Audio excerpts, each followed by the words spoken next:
Meron po bang humalili doon sa Iglesia ni Kristong natalikod noong unang siglo na magiging bayan ng Panginoong Diyos na maglilingkod po sa Kanya? Meron kapatid na Glenn at mga kaibigan. At ito po ay mababasa po natin dito po sa Isayas, sa 43, 5 hanggang 6. Dinggin po natin.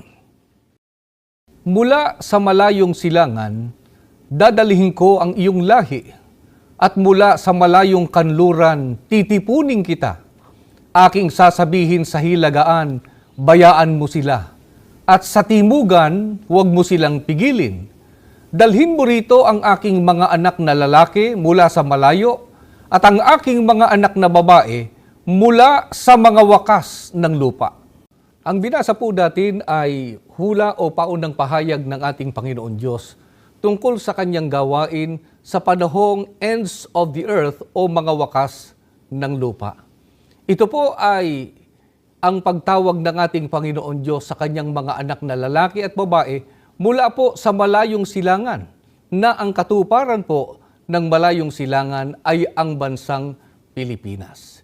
Ito po ay tumutukoy sa Iglesia ni Cristo na amin pong ipinangangaral sa inyo, na ipinangaral po ng kapatid na Felix Manalo, na siyang sinasampalatayanan po namin na sugo ng ating Panginoon Diyos sa mga huling araw.